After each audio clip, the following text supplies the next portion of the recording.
సమాజమే దేవాలయం, ప్రజలే దేవుళ్లుగా ఆనాడు ఎన్టీఆర్ స్థాపించిన తెలుగుదేశం పార్టీని బలమైన శక్తి చంద్రబాబు నాయుడు తీర్చిదిద్దారని, అదే స్ఫూర్తితో అభివృద్ధి, సంక్షేమం రెండింటికి సమాన ప్రాధాన్యతతో నవ్యాంధ్రప్రదేశ్ స్వర్ణాంధ్ర దిశగా అడుగులు వేస్తోందని, మనం సాధించిన విజయాలను నిరంతరం సమీక్షించి భవిష్యత్ ప్రణాళికపై దృష్టి పెట్టి పార్టీ అభివృద్ధికి కృషి చేయాలని ప్రభుత్వ విప్ ఎమ్మెల్యే యనమల దివ్య పిలుపునిచ్చారు. కాకినాడ జిల్లా తుని తెలుగుదేశం పార్టీ కార్యాలయంలో ఎమ్మెల్యే యనమల దివ్య అధ్యక్షతన తెలుగుదేశం పార్టీ మినీ మహానాడు కార్యక్రమం పార్టీ శ్రేణుల మధ్య ఘనంగా జరిగింది. సందర్భంగా తెలుగుదేశం పార్టీ ఆవిర్భావం నుండి జెండా మోస్తున్న ప్రతి కార్యకర్తకు పార్టీ అండగా నిలిచిందన్నారు.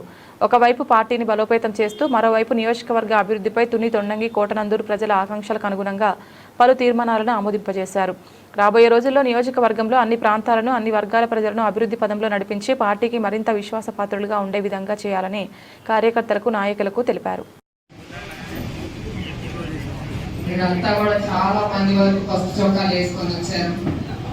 బట్ అక్కడక్కడ కూడా నాకు తెలుగు చొక్కాలు కనిపిస్తున్నాయి. నాన్నగారు ఎప్పుడు చెప్తారు, ఎన్టీఆర్ గారి టైంలో మహానాడు జరిగినప్పుడు ఎక్కడైతే తెలుగు చొక్కా కనిపించిందో అక్కడే ఆ చొక్కాని తీసి పసుపు నీళ్ళలో ముంచి మరీ తీసి వేయించారు. సో నెక్స్ట్ టైం ఈసారి నేను ఇదే అనుకున్నాను, ఇదే చెయ్యాలనుకున్నాను. నాన్నగారిని అడిగితే వదిలేలే, ఈసారికి నెక్స్ట్ టైం పట్టుకు పసుపు చొక్కాలు వేసుకొస్తారని చెప్పి పొద్దునే ఫోన్ చేశాను నాన్నగారు. నాన్న నేను అక్కడ ఒక డబ్బా పెడతాను, పసుపు నీళ్లు పెడతాను, పసుపు చొక్కం తెల్ల చొక్కం ముంచి వేపిస్తాను అని.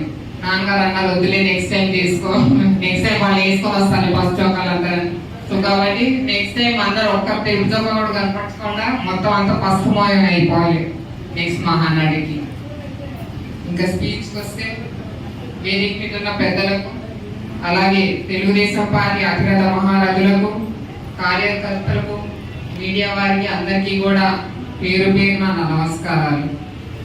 ఈరోజు మన పార్టీ పండుగ మహానాడు 2026 కార్యక్రమం మీ అందరి మధ్యలో జరుపుకోవడం నాకు ఎంతో ఆనందంగా ఉంది. సమాజమే దేవాలయం, ప్రజలే దేవుళ్ళు అనే నినాదంతో ఆ రోజు శ్రీ నందమూరి తారక రామారావు గారు టీడీపీ పార్టీని వ్యవస్థాపించి ఇవాటికి 42 సంవత్సరాలు పూర్తయినాయి.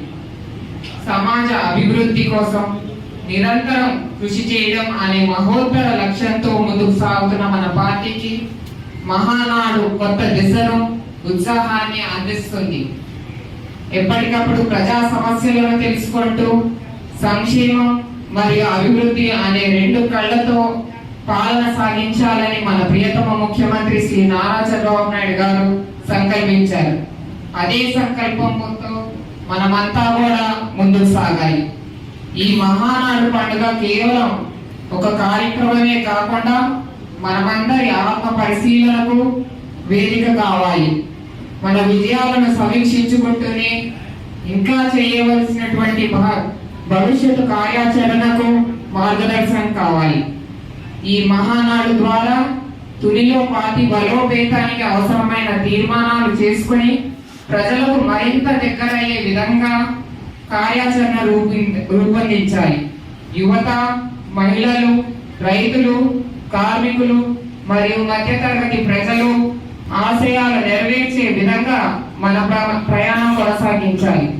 ప్రజల కష్టాలే మన కష్టాలుగా భావించి ప్రతి ఇంటి సమస్యను సొంత సమస్యగా పరిగణించి ప్రజలతో కలిసి నడిచి వారి సమస్యలకు పరిష్కారం చూపే విధంగా మనం ఇక్కడి నుంచి ముందుకు సాగాలి. ఇక్కడ ఆమోదించే తీర్మానాలు ప్రజల జీవితాలలో సానుకూల మార్పులు తీసుకొస్తాయని ఆకాంక్షిస్తూ ఈ మహానాడు కార్యక్రమాన్ని ఇంత విజయవంతంగా ఏర్పాటు చేసిన మా నాయకులు, కార్యకర్తలకు నా ధన్యవాదాలు తెలుపుకుంటున్నాను. ఈ వార్షిక మహానాడు పండుగను తుని నియోజకవర్గంలో అధికారికంగా ప్రారంభిస్తున్నాం. జై హింద్, జై తెలుగుదేశం, జై చంద్రబాబు నాయుడు, జై ఎన్టీఆర్, జై తుని.